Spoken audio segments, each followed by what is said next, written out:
Welcome to the Ethics and Compliance Library, where each episode we will take a deep dive into an ethics and compliance book, giving you the inside scoop through interviews with authors and industry leaders. I'm your host, Lauren Siegel. Today we will analyze Intentional Integrity by Rob Chesnut. Before we hear from our guests, Rob Chesnut and Daryl Cyphers, let's get a lay of the land. Let's be honest. The last couple of decades in business have shown us that the actions of one or many can destroy a brand. Ethics has become a focus for organizations of all sizes to ensure their name or their CEO's name doesn't end up in the headlines. Rob Chesnut, former GC and CEO of AirBnB, describes how he built an ethics program focused on integrity at AirBnB, building out the company's first code of conduct, challenging the way that E&C normally thinks about training and communication of said program, and walking readers through code moments that encourage a thoughtful approach to ethics and integrity in his book. There has to be an intentional focus on integrity within an ethics program, and more importantly, in the culture of an organization. Rob makes that very clear throughout the book. We look at organizations like Enron who had values and a code of conduct, and it is easy to recognize the value of focusing on situations that are more in the, quote, gray area of how we interact as humans. So how do we build programs that have integrity that go beyond just the words in a code of conduct? It requires the 6 C's, according to Rob. Those 6 C's: 1, chief; 2, customized code of ethics; 3, communication of the code; 4, consequences; 5, clear reporting system; 6, constant drumbeat. While this book gives insight and examples that go beyond these 6 C's, this is where we're going to spend our time during this introduction. Number 1, chief, or buy-in from the top, otherwise known as tone at the top. Rob says this is the most critical element of the approach to integrity and ethics. He states, if your CEO doesn't really care about this, then you're wasting your time. His point is that if the people at the very top are operating with a different value set or not acting with integrity, the whole program loses value. No one trusts a program that the CEO doesn't even believe in or follow.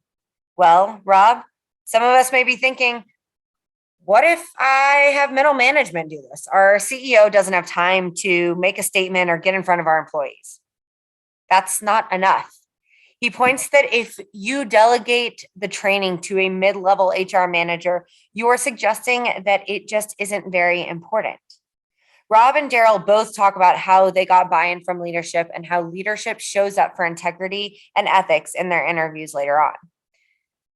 C, number 2. Customized code of ethics. You have gotten buy-in from your CEO. Integrity and ethics are important. You must create a customized code to reflect the value of integrity and ethics that align to your business. The key word here being customized. It can be tempting when creating a program from scratch to find a basic code of conduct on the internet, policies, procedures, values, add in your company's branding and name, maybe add in a simple statement from the CEO at the front, likely something they just signed after your team wrote it. But Rob cautions against this.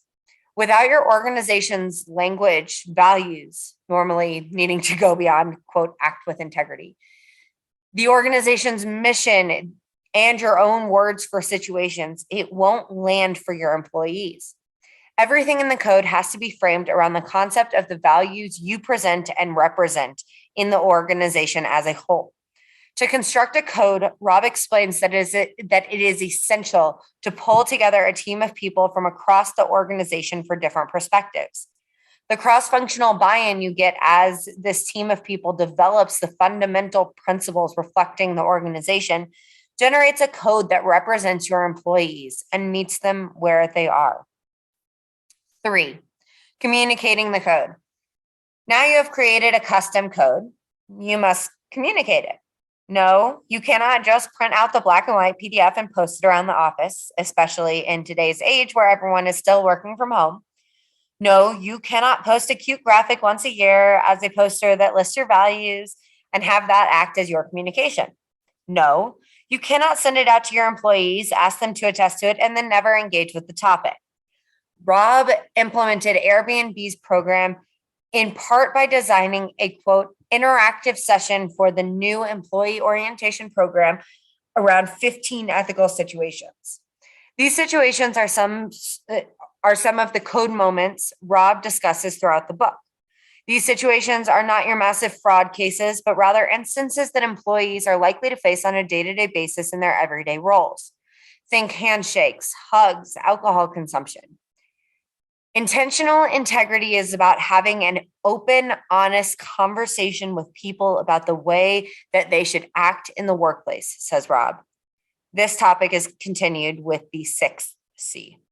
Next, C number 4, consequences.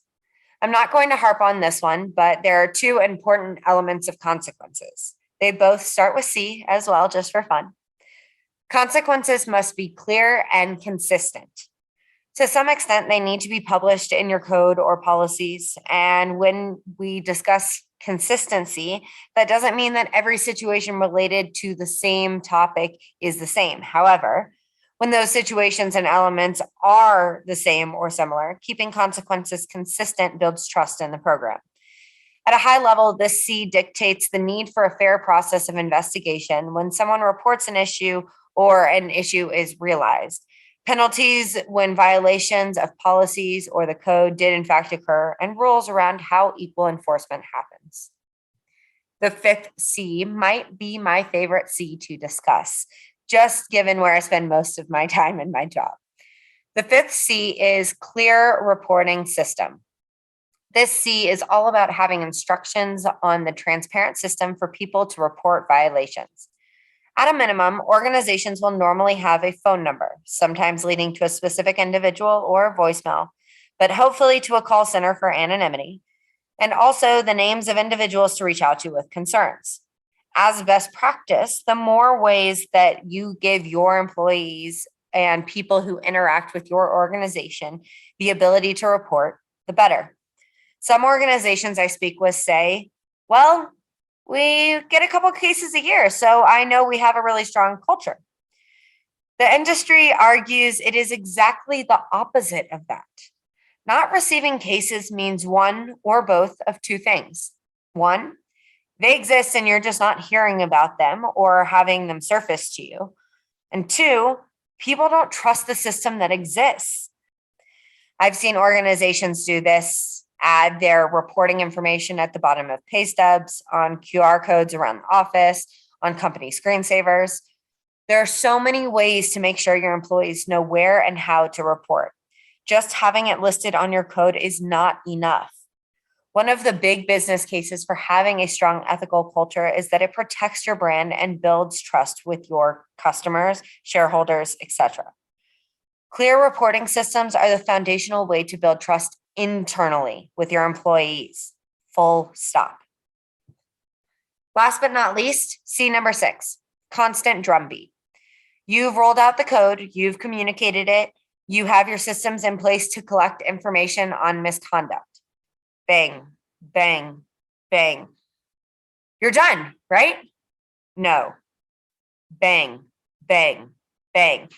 The conversations around ethics and integrity can never stop. That drumbeat is key, and you must continually embed ethics and integrity into the culture of your organization. Ethics must be prioritized in every significant leadership conversation and decision. And then that ethical viewpoint must be shared with the organization. Teams must incorporate ethics and integrity into their performance evaluations. Think of this as the education piece of the 6 C's. Now, with that said, it's important that the training continues to emphasize the values of your organization. These can't be canned trainings that could be used for another organization.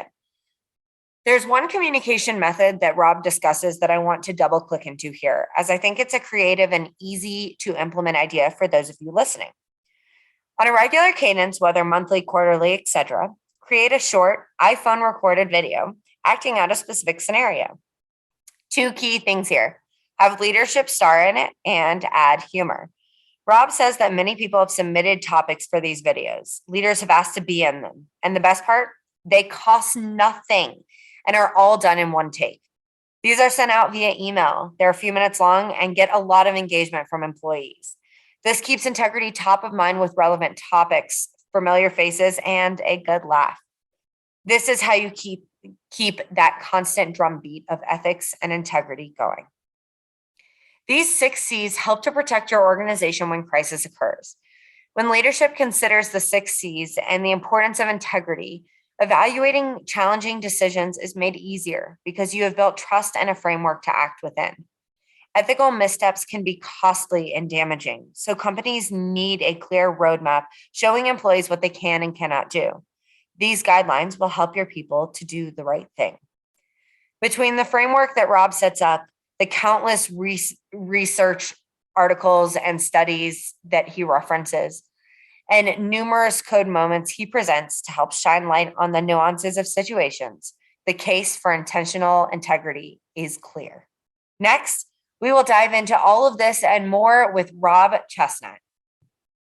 Rob is a graduate of Harvard Law School and the University of Virginia. After spending 14 years with the U.S. Justice Department, he moved to California to become eBay's 3rd attorney, handling a wide variety of litigation, IP, and regulatory compliance matters for the company globally. A few years and a couple promotions into his time at eBay, he became senior vice president of a newly created trust and safety department. As the founder of head of eBay Trust and Safety, Rob was responsible for overseeing all site rules and policies for the eBay global community of over 150 million users and building the first e-commerce person-to-person platform trust and safety team. After leaving eBay in 2008, Rob spent time at LiveOps Inc. and then Chegg in 2010 as the general counsel and the company's first lawyer. He led the effort to take Chegg public in the fall of 2013. Rob joined AirBnB as general counsel in the spring of 2016, where he grew the legal team from 30 to over 150 legal professionals in the 20 offices around the world. After serving as the general counsel, Rob became the chief ethics officer and developed a popular interactive employee program, Integrity Belongs Here, to help drive ethics throughout the culture at the company. His book, Intentional Integrity: How Smart Companies Can Lead an Ethical Revolution, is what brings him to the podcast today. He now serves as an advisor to Airbnb, along with several other internet marketplace startup businesses, including Uber, Upwork, Turo, and Poshmark. He lives in San Francisco, California, and spends his spare time playing basketball with his son and watching his daughter's theater performances. Daryl is the director of legal compliance for Boston-based startup Klaviyo. He's been fortunate enough to build integrity controls at companies such as Symantec, Juniper Networks, Snap, and Google. Daryl studied at Arizona State University, and he resides in the Southern California area. Hello, Daryl. Thank you so much for joining us today. Really excited to chat with you. Before we jump into the nitty-gritty, the great questions that we're here to talk about, I would love to just learn a little bit about what you do at Klaviyo. Yeah, Lauren, thanks for having me. So at Klaviyo, I serve as the director of legal compliance, but in actuality, being at a startup, right, you do everything. Your title is not really reflective of what you do. Core aspects of my job are to kind of set up the company code of conduct, anti-bribery, corruption policies, whistleblower hotlines, whistleblower policies, conflict of interest policies, and then trainings for all of those policies. And then probably everything, right? A heavily amount of kind of setting up controls for third-party due diligence for our partners, customers, and suppliers. Your standard kind of 7 elements of compliance type things. Yeah, absolutely. Well, I've never heard of an ethics and compliance officer who only does ethics and compliance and can define that in one role. So that makes a lot of sense. And especially in the startup world, that means there's a lot of extra work to do. So let's get into integrity. So intentional integrity, obviously the name of the book, but also integrity in and of itself, I think, means a lot of things to a lot of people, but it's something that we all want. Can you talk to me a little bit about what being intentional about integrity means to you and or means to Clavio. Yeah, sure. So we recently released our first company code of conduct a few weeks ago. Congrats. And thank you. And one of the ways that we released it was we had a company all hands that of all of our executives, everyone that reports to the CEO, including the CEO and the co-founder, talk about what integrity means to them from their lens in their jobs. So you had our chief financial officer talking about what integrity means to her in finance and accounting and controls. You had our chief product officer talking about what it means for design, integrity there. We had, our chief marketing officer, Caddy, talking about what integrity means to her, and she gave childhood stories. And then we had our chief legal officer talking about what integrity means to him. And then we had our CEO and co-founder bringing home on what it means to them. And the core thing that we saw is that integrity meant something different to everyone. Mm-hmm. At the end of the day, it's what unites us as a company, right?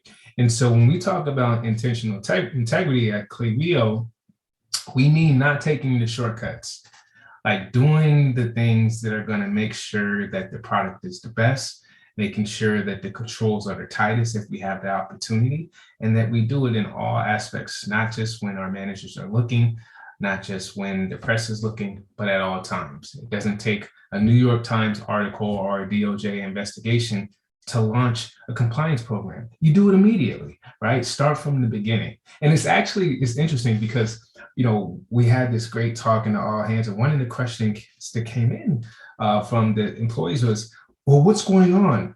Well, did something go wrong? Yeah, why are we talking about this? Why are we talking about this?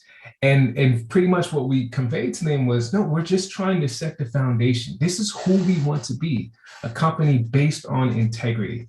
Yeah. From the platform, how we deal with data, to how we deal with each other in everyday conversations. That's awesome. You mentioned that all of leadership was there and doing this. One of the things that we talk about is tone at the top. And you mentioned building a program really from scratch. You've come from programs that you worked in, but didn't build from scratch. So you've had a little bit of both of those. When you're building a program from scratch and you are trying to build tone at the top, getting that buy-in, talk to us a little bit about how you think about doing that and being successful in that, because it's not an easy thing to do. Well, I think, the most important thing, right, is to communicate your value offer, right, when you're trying to get buy-in, and go in with a very approachable and humble mentality, right? If I go in and say, hey, DOJ said you got to do this, and this, and they're going to be like, look, dude, I'm just going to take the risk. Leave me alone. Go like, hey, there's some things that we need to accomplish. And I think we can partner with you to empower you guys to do things within the law, but at a very high level.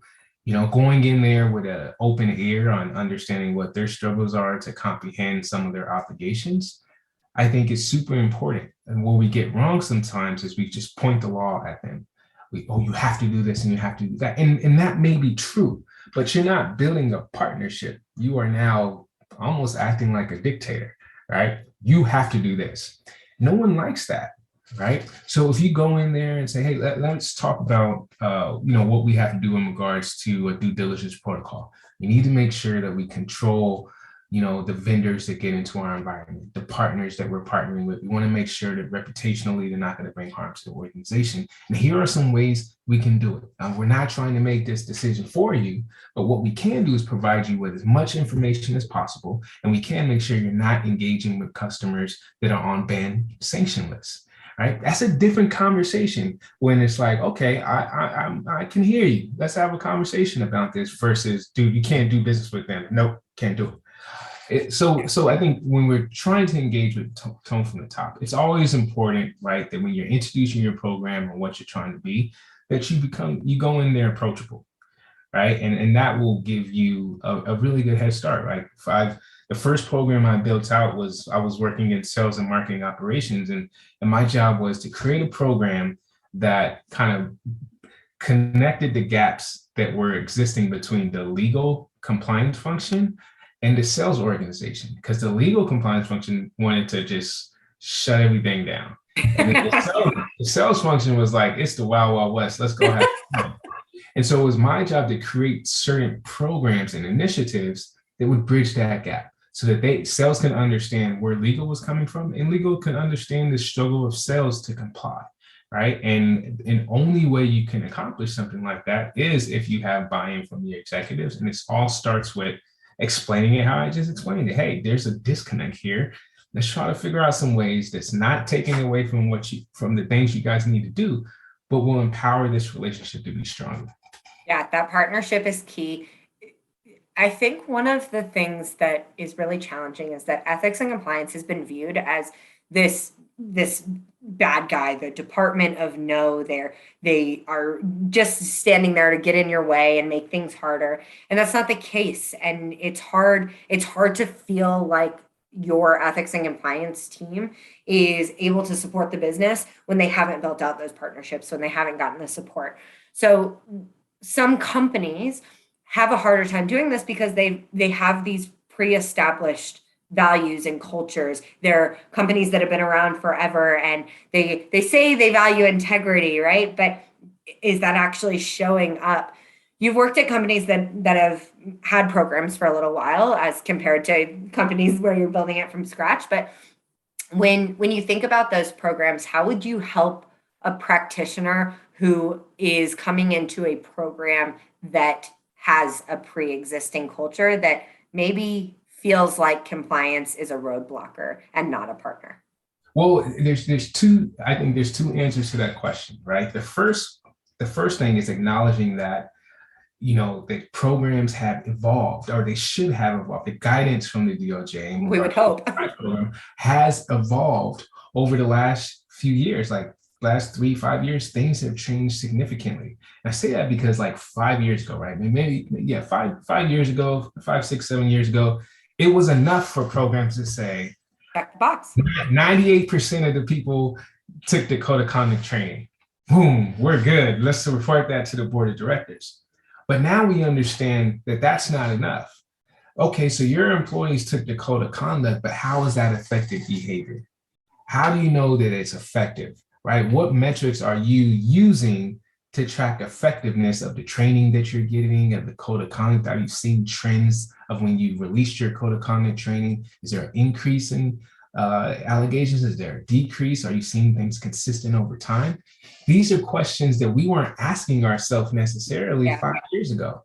And so I think acknowledging the fact that, it's things have changed and we probably need to change our program is one. And that's for like longer, more established programs, which I've been in, and I understand that they get challenged, but it is what it is. That's kind of where things are moving.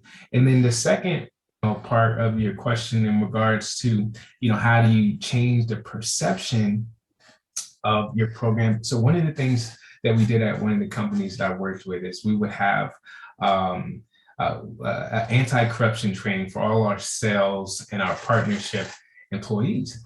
And so it's like they would have their first week of onboarding, and then there'd be like the second week of training specifically for salespeople on how to use Salesforce and all these kind of things. But we slipped in ourselves for 30 minutes and we do anti-corruption training. And what we would do is we would make ourselves seem super approachable, right? So we would talk about things like the meal limit, right? So we'd say, we suggest that as compliance people, that the meal limit should be, $50 a person. But our CEO wanted to go $250, so you guys can go out and be ballers, right? Yeah. So we just try to bring some humor into it. But then we talk about government officials and say, hey, when it comes to government officials, your limit is $25 per person, and sometimes it shouldn't even be that. And we're not saying that you need to take them to McDonald's, but we are saying that you need to kind of acknowledge us and reach out to us before you take a government official out to a dinner or give them any type of pleasantries, right? So we just try to incorporate humor and show our personality in there. And, we talk about kind of individual liability from a FCPA perspective and UK bribery, but then we say at the end of the training that we hope we never see any of you guys again. Yeah. I hope to never see you guys again, right? And that would bring some joy to them, and they say, okay, these guys are cool. And then I think another important thing is like there's some times where like at a company I was working with, there were disclosures that have come in, and certain folks at certain levels will get invited to these like lavish events and whatnot, and we know that they're have a renewal of a certain technology right around the corner. And they kind of send us, hey, can we go? And we're like, we know, like, absolutely no, this is a no, like, we just don't want to open up this door. But we wouldn't say that initially, right? So what we do is we sit back, like, okay, well, we need to have some internal discussions or talk to, the director of your department or VP of your department. We'll get back to you, right? And we're in their eyes, we're considering it and they have been heard. But really, we already know it's a no, but we just give the perception that we're considering so that in the future they don't hide it from us. They think, well, they considered it last time, maybe they consider this one differently the next time. And so it's all about being strategic with how you respond with the no, because sometimes we do have to say no. But how you communicate it is a game changer, because the number one thing that I believe we want as compliance people is transparency into what's going on. If we don't have that, it's going to be very hard for us to be successful. Yeah, I think the example around disclosures is a really good one, that if you look at your disclosures that are coming in and you're rejecting everything that comes in, while there may be valid reasons for that, what does that say to your employees? Are they going to actually come to you if they know that everything gets rejected, right? Which is, it's so important then to have those mechanisms in place to be able to understand what's happening there, or when you don't have cases that it's not a good thing, right? That you need that transparency. One of the things that you mentioned was around how you get in front of the business, right? So you show up and you do a training. Well, as we know, the world looks very different now than it did a couple of years ago. Getting in front of people now means on Zoom boxes. Maybe some people are back in person. How does the environment of ethics and compliance, the environment of business today, change the way that you think about, quote, getting in front of people? Well, I think, one thing I never had trouble with was getting on people's calendar. Right? When people see like legal complaints, they're like, oh crap, I got to accept this. They're like, I got it. What's wrong? What did I do wrong? So I don't think that's, ever an issue, but I do think it's how do you maximize your time? And I think that the biggest thing there is, when you get in front of, your CEO, right? When you get in front of an SVP, that you show the value that you have for their team. And oftentimes what we talk about is how we're empowering you to operate at your best because you have the information that you need. Now you're not operating blindly. Now you know that if you engage with this partner, here's the risk, right? Now you know that everybody on your target list is not on a sanction list, and their parent companies are not on a sanction list, right? These are value offerings that we have. And I say, look, this is at no expense to you. I'm here, I'll just provide me with the list of who you're trying to engage with, and I'll conduct a third-party due diligence, and I'll let you know all the information you need to make the best decision. It's your call in some cases. Yeah, not in all cases, but in some. You touched on this a little bit earlier, but I wanna hone in on it as a specific point. How does integrity tie into culture, and why are both of them important to success of a company?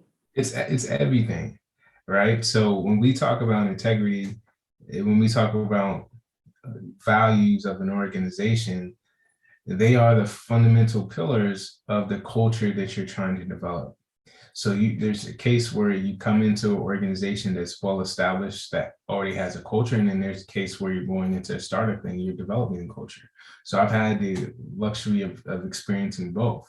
When you're at a startup and you're setting that foundation of your values and your culture, people ops oftentimes does all these great things.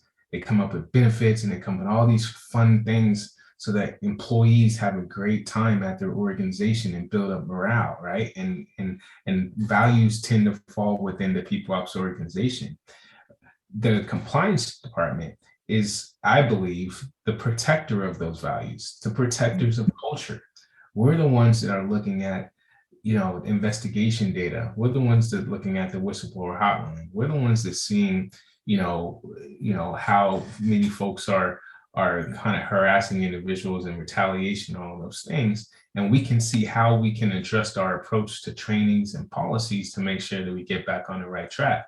So it's our goal, like at startups, to make sure that all the great atmospheres that are being created, that it's protected. And then when you're at a company that's more established, right, sometimes it's about your group bending the curve and getting back to your core values, and sometimes reestablishing values. At Google, they had values that were very simplistic. It was respect the user, respect their opportunity, and respect each other. Snap, it was even more simple. It was be kind, be smart, be creative, right? At Klaviyo, we have like these very in-depth 7 values, their sentences as long and everything like that.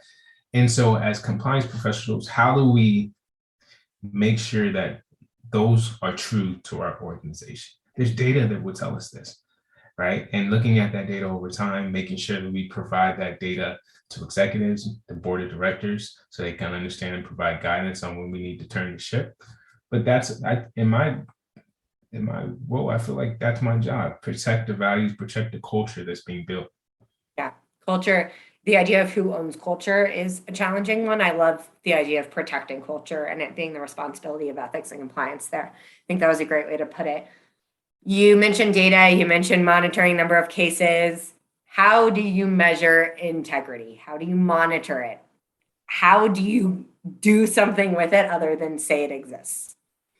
Yeah, I mean, there's a number of ways that you can look at data and analytics and see if there's patterns of behavior, right? If there are an increase in investigations in a certain region in regards to policy violations, or do we have a bunch of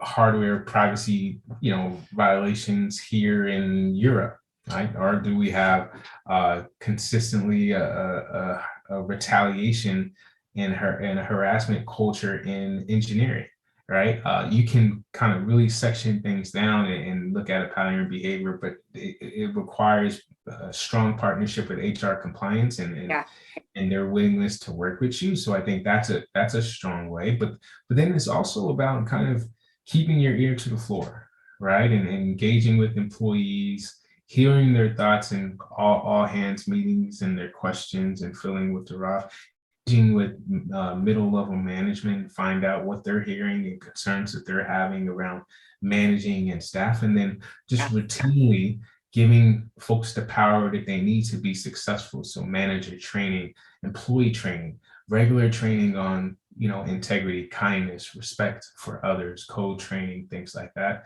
And then slip in kind of little reminders every now and then. Have an integrity week where you highlight the importance of integrity. Do that at every kind of organization that I've been at. We've always had like an integrity week. And so it's not like a once a year type thing, but you try to bring integrity and and compliance into folks' lives and work lives on a quarterly basis. Yeah, you guys heard it here first. You can't do compliance only once a year.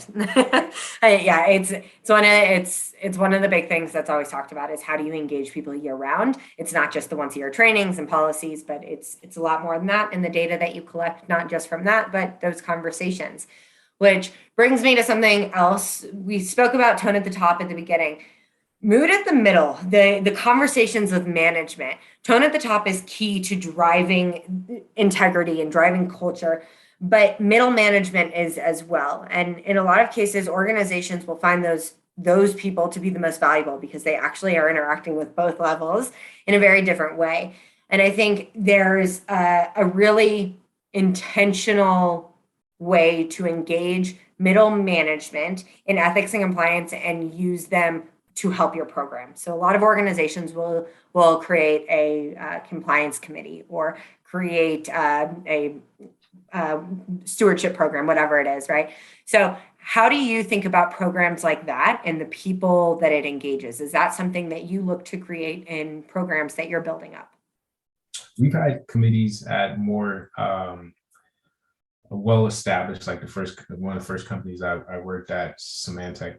I was a well established organization, 20,000 plus employees, and we had committees there because we were a more global company. At some of the smaller tech companies, we hadn't got around yet to kind of middle level management committees, but we did understand the power of middle level management, right? So no matter how great your people operations team is, no matter how great your integrity and compliance team is, our ethics and compliance team is, if you have a jacked up manager, it's going to change your experience at your organization and how you feel about it and how you act within that organization. And so what we do is we call out in our code of conduct that we have different expectations of managers than of employees. And then we talk them through that and we train them on that, right? And we let them know the power that resides within them. Because oftentimes managers will think that they just go about their business, not truly understanding the impact that they're having for the individual contributor. So we highlight it.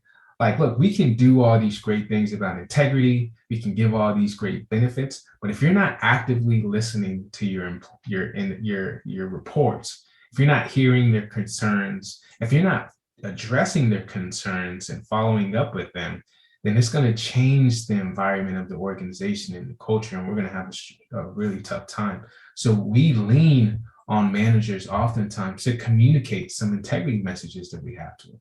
Like, hey, let's have, this team meeting, once a quarter on integrity and how we're doing our jobs and how we can do it in a better way. And do we think that our controls are up to par? Do we think that we're talking to each other with kindness? Do we think that, we have a good team morale? Have those conversations on a regular basis as your team and individually with your employees, because we can't do it alone. Right? Like there's no way that we can play Superman. It's a collective effort. And that goes back to why I always feel like it's important to have all the executives talk about integrity, because an employee's experience is not just the integrity and compliance program or the people, it's a collective of the organization. So we talked a little bit about building partnerships with the business, about tone at the top, how we think about training and engaging employees, how we think about building a culture and who owns and protects culture. There are a lot of good practical tips within that, but I'm curious, are there any other practical tips that you could share with practitioners who are listening about how you've operationalized intentional integrity or tone at the top at organizations you worked at? Yeah, just don't accept the status quo, right? It's from vendors, from your colleagues, from individual contributors.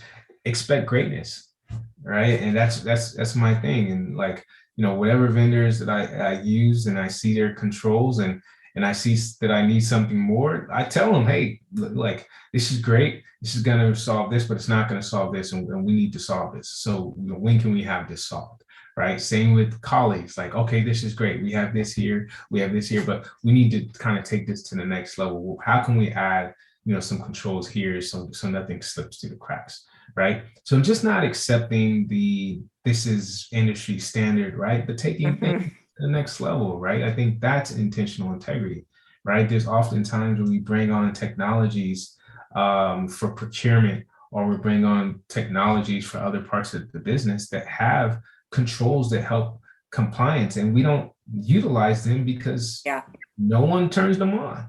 It's like, well, let's be intentional about it. Even if this is not a struggle for our company now, why not be intentional, get in front of any type of problems? Let's utilize these controls, right? That's, in my opinion, intentional integrity.